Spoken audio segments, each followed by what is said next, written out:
Hey everyone, and welcome to At Even Strength, which is your all access pass to women's hockey. It's brought to you by Black Rosie Media. And whether you're a longtime fan or just discovering the women's game this Olympics, At Even Strength brings you the smart, honest, and passionate coverage women's hockey deserves.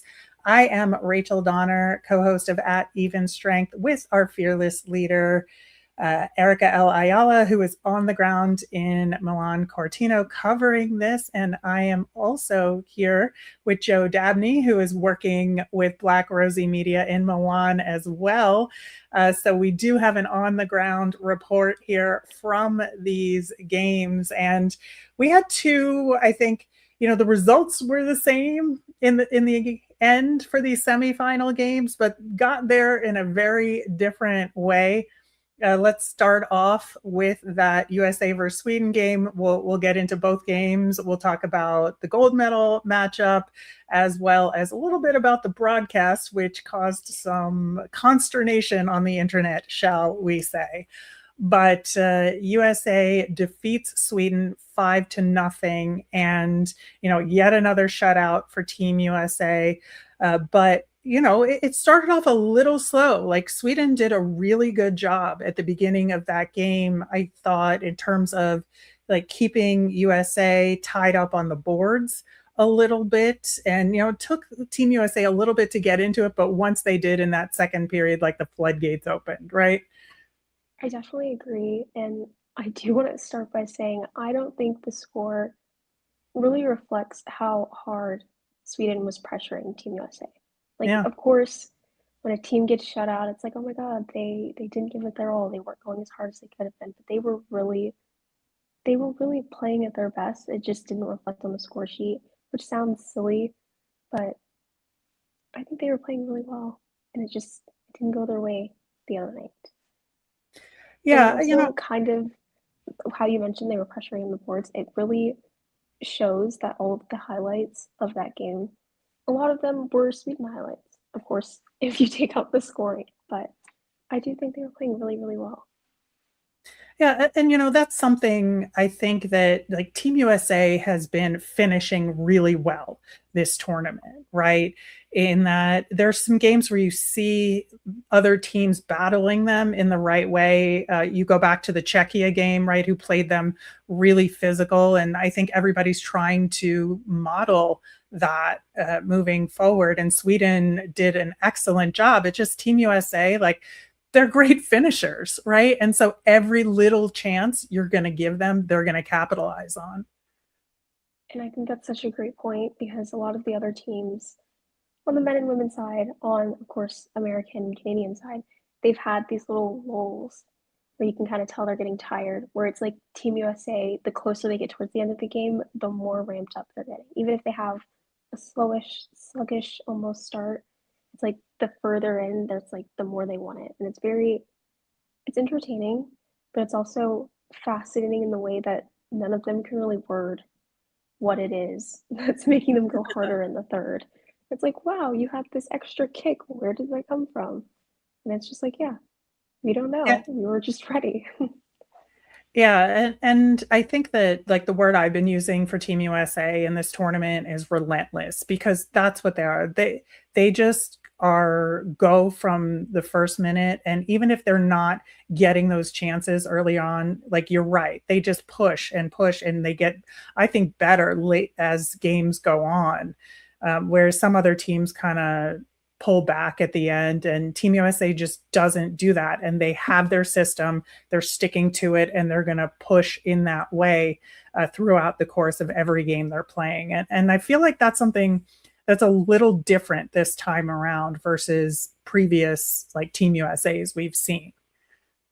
And I would definitely agree. And I think a good, more recent comparison are their maybe the last 3 or 4 rivalry games they've had versus Canada. Like, of Right. course, a very historical game in terms of women's hockey, very historical in terms of rivalries in sports or countries. But in this specific case, I've noticed that they have an extra push, and as you said, they're very relentless as they get towards the end of the game. And whatever they worked on in practice, whatever specific pep talks they've been doing, it's been working because it shows. The end of their game is just phenomenal. Yeah. Do want to point out Kayla Barnes getting on the board for the first time this Olympics. Yes. It was good to see. Like she was kind of one Yeah. of the few that hadn't really had her moment to shine. So that was good to see. Yeah, it was really exciting, especially seeing how, of course, how exciting her teammates were for her, but just how exciting she was. Just looked like she had like, I don't know, a weight taken off of her shoulders. It was really nice to see, Yeah, I think especially so. because of, oh, sorry, especially because of how dominant they were in that game. It was like, yes, okay, let's just let everyone get in on it. Right. And it is harder like when you're third pairing to like get those moments, right? And so for her to be able to do that was really good. Of course, Layla Edwards had another phenomenal game. I think it's really interesting to observe like people who haven't been in on the Layla Edwards playing forward in college and defender for Team USA, like what that transition means for her and for the Team USA blue line in terms of having an offensive defender like her in this. And they're seeing her like take those shots from mid and long distance that give so many other players opportunities, a chance to score. And then she gets like a couple in the tournament herself. But she has brought like such an incredible element to Team USA. And I definitely agree. I think there's just something about the air around her as a player, but also as, again, kind of bringing up the historic significance of her being on the team and every milestone she's making.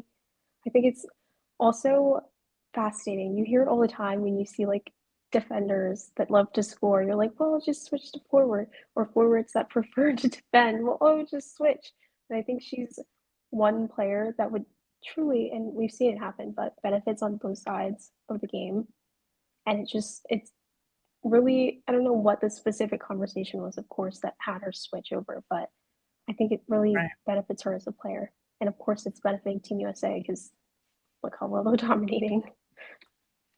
Right. I think it helps, it's going to only continue to help her game overall, in terms of going back to college. And then when she enters the pro game, like she's going to have a full, both ends of the ice get kind of game that's going to be very attractive to whatever pro team is going to be lucky enough to draft her. Manifesting that it's the DC PWHL expansion team, of course, because it has to be. Fingers crossed. I feel like I'm allowed to have just a tiny bit of bias right now, just a tiny bit. Yeah, I definitely think she benefits from knowing both sides of the game and also playing with, of course, amazing players, veteran players, collegiate players that just, you can tell it truly shapes her game in a way that compared to the other teams in the tournament don't really have. You're not going to go through every roster and just switch a couple players over to see what works. It doesn't, it would be a little wonky. Yeah, absolutely. Also, cannot escape without talking about Aaron Frankel, who was perfect in net again. Yeah. And, now we have extended the longest, shutout streak in the Olympics for anybody, really. And what's great about it is that it extends to all three goaltenders on Team USA here. I mean, it's been mostly Aaron Frankel, but Gwyneth Phillips got almost a full game, and Ava McNaughton got in there for a few minutes in one game. So all three goaltenders have added up to 331 minutes and 23 seconds of shutout hockey. Which is so insane to witness, but also so fun to see as a goalie fan. Of course, you don't want your goalies to just be taking shots after shot, save after save, but seeing it happen in this tournament of all times, like it's truly phenomenal. And hearing them speak about it, they were really all very passionate and very grateful for how well everyone had been playing in front of them, so they didn't have to take as many shots, even though there were a lot, maybe more than there should have been. But they were all like very excited, like, yes, they're making my job easy. In the back of my mind, I'm thinking, wow, that was easy. That was still a lot. That was still very, I don't want to say easy because of course none of these teams are easy to play against, but still very much up to par with the elite level they're playing at, of course. Yeah, and so now, in those last 5 games, Team USA has outscored opponents 26-0, and that's just, incredible hockey. But we do have to talk about who their opponent is going to be in that gold medal game and their win. Canada beating Switzerland 2-1, and this, the score was much closer, obviously here. And Switzerland did get back in it, but I think the difference between Team USA and Team Canada to this point was very evident in this game. Marie-Philip Poulin doing Marie-Philip Poulin things, of course, with an incredible finish, scoring both Team Canada goals, beating Wick's record here with 19 Olympic goals for the Canadian record there. And just a tremendous effort on her part. But you saw the ebbs and flows of Team Canada's game that we've seen all tournament in here, where, Switzerland was not giving up. And I thought they played Team Canada in a similar way that Sweden tried to play Team USA, right? With a little bit more success overall. And I definitely agree. In the post-game pressers, pretty much every player was like, we played our best. We just started a little late. We played our best. I think if we had pressured Canada more, we would be going to the gold medal match. And I don't want to sound super biased, but I agree with them. I think Canada had these little lulls where if Switzerland had kind of capitalized on it just a bit more, it would have been a tied game a lot sooner. And that sounds a bit crazy to say because of how it ended. You don't want to seem like you're anti-Canada in this specific situation, but I think the way they were playing, there were just too many pauses in their momentum that don't accurately reflect how far they've gotten in this tournament. Absolutely. And Switzerland to me has been one of the more fun teams to watch, over the course of it. And they deserved to be in that semifinal game 100%. And to me, it really was their just lack of ability to capitalize on those power plays that was the difference for them. I think if they had just gotten one power play goal, they had all those chances toward the end, right? And they just couldn't finish it. And you have to give some credit to Team Canada and the defense that they were playing, as well as Anne Renee Desbiens, who was excellent in net for Team Canada. But I do think Switzerland had their opportunities. They just needed to move the puck a little bit quicker to open up those shooting lanes. And I definitely agree. The way that they were, I don't want to say gifted, the way that they were handling their power plays wasn't exactly reflecting how bad they wanted it. Like you could tell that they wanted to score, obviously. You could tell that they were playing really well, but there was something in there that wasn't clicking for them that goes beyond the momentum shifts that kept happening. Because, like we said a minute ago, there were these lulls, and how we were saying Canada isn't or wasn't playing with the same momentum that they started with, of course, going through injuries and that shutout. But I think Switzerland just needed, like, if there were such thing as a magical fourth period, I think it would be Switzerland in that gold medal game. Yeah, I agree. I don't think the outcome of that game was certain until the very end, given the way that Switzerland was matching up against Canada. And, you know, obviously, as we think about the gold medal game and we know that anything can happen in it, the tournament that Canada has been playing thus far has been, I would say, I don't think they would call it successful for them. I think they would say they got the results they needed, but I don't think they would call it successful thus far. I would definitely agree. I think it's very inconsistent for Team Canada, which is a bit jarring in terms of like the situation that we're in. You'd think you'd bring, your peak, and then by the time you get to what you would assume would be the gold medal game, it's tip top peak. Everyone's right where they need to be. And I hate to say it, but I think Switzerland would have been slightly above had they had those scoring opportunities actually go through. Yeah. So that does bring us to our final games of the women's tournament taking place on Thursday. We have the bronze medal match between Sweden and Switzerland. And man, this is going to be an exciting game It because really is. I think that the kind of game we saw from each of those teams in the semifinals were designed, and both teams did excellent video work preparing for those semifinal games, trying to defend the two powerhouses. But now they get to face each other. A medal is on the line, and I think they get to break open their game a little bit more than we've seen and maybe take some more chances offensively. And both of them have the assets to do it. I think it'll be just a really, really fun game to watch. And I definitely agree. I think Sweden has been my favorite team to watch so far. They're so fun. They're electric. They're really physical.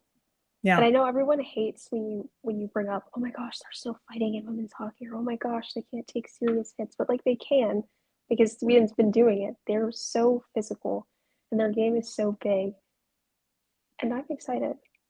And again, not trying to have bias or anything because Switzerland has also been so fun to watch, but I think Sweden has the opportunity to really, of course, push their program further, but really make a statement for themselves with this game. Yeah, and I think both teams have a chance regardless of the outcome. I think both have taken a step forward. You know, Sweden was kind of a mess for a while, and this has been an Yeah. establishment tournament for them in terms of, maybe saying to the naysayers, we didn't belong in Group B. We're a Group A team, and we proved it this tournament. And I think they did, regardless of the outcome here. And Switzerland, I think, has continued to show that they belong as part of the conversation. I think they have a lot of work to do in terms of building up their system, right, and not relying on a few players too much. I think they need to work on their depth, but in terms of the skill that they have, like it's there. So I'm very excited for that. The gold medal game, of course, Team USA versus Team Canada. Once again, Our rinse and tradition like repeat. no other. Yeah, listen, it is my favorite rivalry in all of sports. Like any sport, yeah, any environment, USA versus Canada at the Olympics, and it has given me the most joy and the most heartbreak of any sport on this planet. And so I once again am looking forward to it, but the nerves will be there. I'm wondering, just you're around the players, right? And you've seen kind of the post game reactions here. Like, what's your take on the players' mentality at this point from each of these teams? I think we're going to start with Team USA, of course. We're Americans, feel a little bias is necessary. I think starting with Team USA, the vibes are high. Like going into game one, everyone was ready. It felt maybe a little nervous, had a little nerves that they shook off, obviously, with all these great games they've had following, but the vibes are high. Everyone seems super excited. Everyone is talking about how they feel like they're peaking at the right moment, but not just enough to get them through, of course, the first period, but to really build enough momentum as they've been doing. And I think specifically with how our collegiate players have been talking and our former like new PWHL players, they're really speaking on how they're leaning on the veteran players to guide them through, of course, the nerves of the game, the big moments, and how they can lean on each other during the game. It's very, very exciting because hearing their excitement is making me excited. And of course, it's a big game. Everyone knows the rivalry between USA and Canada. Everyone knows specifically how much this means for their programs, how historic it would be for either side. I think Team USA has a really good chance. But also, speaking on Team Canada, again, not speaking for anyone, not being super biased, I think the vibes are high, but in a different way. Like they seemed like they expected Switzerland to be hard on them, so they're expecting Team USA to be hard on them, but not in the way that, of course, everyone's like, "Oh, well, it's a rivalry. Of course, it'll be hard." I think they're expecting it to be difficult instead of expecting it to be fun. if that makes sense. Like difficult can be fun, but it seems like they're expecting it to be just difficult. And then if they get the result they want, then yeah, it'll be fun. Yeah, it is interesting because it feels like from afar that it's almost like Team Canada is going into this as an underdog because people have been kind of hyping up Team USA as being like the best Team USA that's ever been sent to the Olympics and in this women's tournament before. And that, they're firing on all cylinders, and Canada has had a little bit more of an uneven play throughout this tournament. And that worries me a little bit because that's the exact circumstance in which Team Canada pulls one out. I'm trying not to think that way, as again, with a Team USA bias, but I love all the Team Canada players too. Don't get me wrong. I appreciate and respect all of them, but I do have a Team USA bias when it comes to women's hockey. Can't help it. But I've yeah, definitely, oh no, sorry. go ahead. I definitely think that one of the big conversations around this comparison is the age, which I can tell because a lot of people have been asking, and a lot of them seem at this point probably a little annoyed with having to answer it. But there's a significant gap between the ages of their youngest players on their respective teams. And I think, if anything, that would be the defining thing of this upcoming game. A lot of Team USA's young players have been all over the ice, all over the stat sheet. And of course, it's the same with Team Canada, but just not in these last two games. The older players have kind of taken the reins, they've kind of led the way. Of course, you want your veterans to lead your younger players, you want to set the path for them. But I think the younger players for Team USA have just kind of taken over in a way that's really, really fun to see, Yeah. especially when you have so many young players that a lot of fans don't really know yet. It's like, wow, really made a name for yourself in these past 2 weeks. Yeah. I mean, Abby Murphy being, I think, number one on that list, right? Yeah, I think so many. I've seen so many people so far. They're like, "Oh my god, who is that?" And you're like, "Oh my god, yeah." Which is, it's really fun to see players get like new fans throughout like a really good game or a really good tournament. Right. Yeah. And I think that Team Canada hasn't used their depth as much as maybe they should have because they have like a tremendous team. Like every single player on this team is phenomenal. You can make the argument, we'll have to wait until after the gold medal game to make the argument of whether their strategy of taking all pro players versus a mix of pro and college was the right decision. It's the very clear difference between Team USA and Team Canada, as you just like very deftly laid out. But I think that Team Canada just has not taken advantage of their depth players in a way that they should have. They are, to your point, relying too heavily on that top line and maybe the top six a little too much. And I definitely think it kind of plays on them assuming that they can do what they did last time. Of course, you had your veteran players, some of them on their second Olympics at the time, on their third and whatnot. And I think that's the biggest difference that will really show in this upcoming game. You have so many first time Olympians on Team USA that don't want to go home empty handed, or in this case, without the gold. And Right. on Team Canada, you have so many younger players that have already had this opportunity. So it's not that they're taking it for granted, but that they won't be playing with that same mindset that a first time Olympian has, of course. Yeah, I think that's a really good point. We know that Hilary Knight, like this is it for her as far as the Olympics Right. go. And so she has that motivation. The younger players have that motivation to play for her and for those leaders, right, who aren't going to be back. And I think that storyline has been less emphasized on Team Canada, even though like you look at Marie-Philip Poulin and you're like, well, it seems like it should be the last Olympics for her. She hasn't said anything. She was asked about it and she says she's not thinking about it because she's, in it in terms of this tournament. But, you have to sort of be thinking about that on the side. And I definitely do. Of course, I don't want to speak for her, but as one of the greatest, if not the greatest, women's hockey player or hockey player ever, in my opinion, I do think that there's always this little cloud whenever a big game comes up. And it's like, well, if this is the last one, don't you want to go out on a high note? And I think that's kind of what's carrying Team USA in a way that's not carrying Team Canada. Like, there's so many veteran players in Team Canada, and people keep going, is this your last Olympics? Will this be the final game ever? Right. Last time you wore the maple leaf on your chest. And everyone's like, yeah, actually, I haven't thought about it.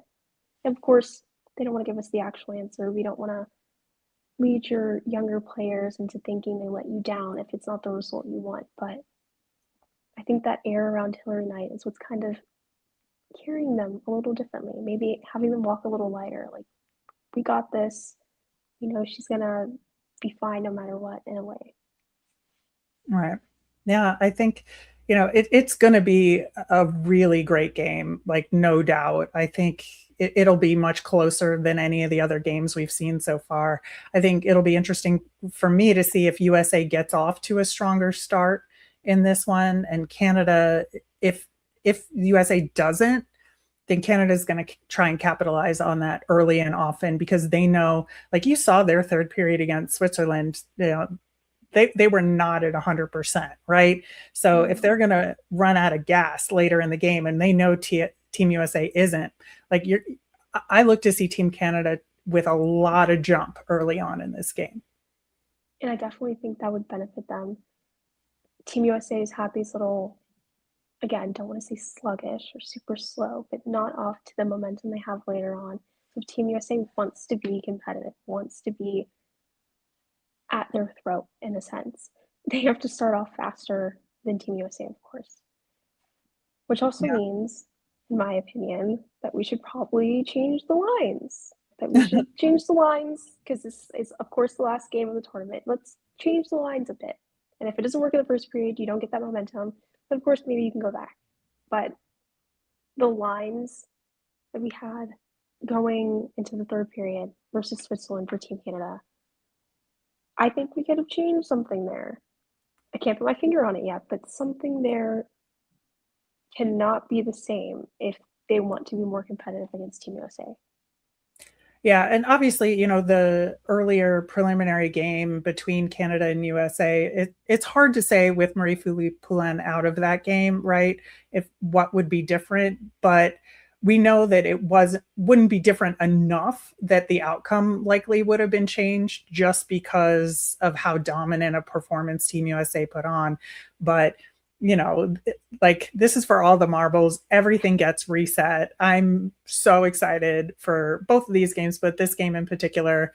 I hope to be alive and still together as a human after it, but we'll see how we're doing at that point emotionally. I do want to circle back and talk about the broadcast stuff, because again, like, you're on the Yes. ground in Italy and kind of seeing some of this from afar. But I have never in my life seen the internet this united over anything as I Oh my did gosh. the negative reaction to the NBC broadcast for the Team USA semifinal game. It was a collective scream like I have not seen. I mean, we've seen people complain about this before, that Of course, of course. centering men in the conversation about women's hockey by showing male partners or talking about the men's tournament. Like, we've seen all that, but this was like to another level. And I think it was because of the repetition from previous games where, you see Kenny Albert go back to the same three storylines over and over again. And, apologies if you're watching this and you're from Canada and you've been in the magical fairyland that is CBC and know nothing about this, but like, it was just brutal in terms of going back to the Kendall Coyne Schofield well of, oh, look at her cute kid, look at her husband in the stands, and how he's doing the most basic thing a parent can do, and watch their child while their spouse is at work. Like, that's not hero stuff at It all. really That isn't. is Oh my basic gosh. basic parental responsibility. I think, of course, speaking from perspective of someone that hasn't heard any of it, but I have seen the backlash, which is a little, it's been intense in the way that's necessary, because this is very ridiculous. I absolutely hate when women players, any athlete, any sport, they bring up their brother, their dad, their significant other, or in most cases, their children, Mm-hmm. because it's so irrelevant to the game. And I understand if it like ties back in, or maybe it circles around, but it never really does. I feel like the only exception, and again, this is extreme bias, the Haley Wynn's brothers. Mm-hmm. And that's because when they have been interviewed, they just go on and on about her. Like I don't know a Right. single thing about them. I don't even know their names. They're Right. literally just Haley Wynn's brothers. They're And wearing from what matching I'm outfits and gathering, talking about her. right, Great. and from what I'm gathering, they're not doing that for anyone else. I'm like, okay, well, yes, Kendall Coyne Schofield is a mom and she's married and she came back and she's an amazing player, but like how can we change that to focus on her being an amazing player on the ice right now? Yeah, Like in a way, I want to be a little graceful. I want to give them grace and think, well, maybe they just don't know women's hockey and they don't know the storylines. But if that's the case, don't have them on the broadcast. Like you could exactly. have literally anyone. It could be quiet. Like if that's the case, I think I would prefer a quiet game. You just hear the ice sounds. Listen, that would have been much better in these circumstances. I gotta say, you know, you also have to take into consideration that it was extremely heteronormative, focusing on a heterosexual married couple with a child. Mm. When you know Hilary Knight's partner, Brittany Bowe, is literally competing in these Olympics in a Like different sport, and there are you know so it's many mentioned, things. but Oh, nowhere near as much, and very lightly. And it's very obvious that something is afoot there in terms of the balance, given the number of marriages and relationships between women's hockey players here. And, you know, and the other main point is that when the hockey is happening, we should be talking about the hockey, right? We shouldn't be doing a mic'd up interview of men's hockey players that literally nobody cares about, to be oh, honest. like I mean, that I did see, and I was so annoyed. I just started blocking every single person that mentioned it. I was like, okay, let's change the subject. I yeah, you think know, we have a there's couple. a nice balance of having some non-game commentary. You want to throw in something like, "Oh my gosh, did you know player liked XYZ?" And then you circle back to the game. But oh, Right. Right. And you're missing a ton of play by play during the game to talk to the Kachucks who very clearly oh, don't care about women's hockey, like based on their lack of interest in the conversation. And it was just a really awkward conversation to begin with. And then it's, you know, you're missing minutes of play by play and commentary on the action in front of you. And it's disrespectful to the women's game. Uh, it really is. at the bare minimum. I think so many great sports moments when you think back on them, or in my case, when I watched archive games, it really seals the deal and just like it brings up this emotional reaction when you can hear the commentary and you hear the play by play, and knowing that the average person will not get that because they're hearing who knows what about someone unrelated is so ridiculous to me. Ugh. Yeah, absolutely. Just infuriating. And I think, you know, I checked out several different social media platforms and it was everywhere. It wasn't just my little nook of blue sky. You know, I checked out threads and I got over 10,000 likes on my post about it because it's everywhere and everybody was mad about it. If I never see Kenny Albert call a game again, it will be the happiest day of my life. And I will say that with my full chest because either he needs to be more prepared or more interested in the women's game and what's in front of him without talking about anything else. Like he needs to step aside. We have a whole swath of PWHL commentators who know the women's game inside and out that would have been better options for NBC. So, you know, put up or shut up, Kenny. That's what I got to say. Absolutely. I'm not even sure there's anything to follow that with. All right. Well, this has been a ton of fun, Joe. Any final thoughts from Milan as we head into these medal games? I definitely do think the air in the arena will be very thick. It's so far it's been so cold. You can see your breath when you're way up in the press box. I think it'll be so intense and so fun and very loud.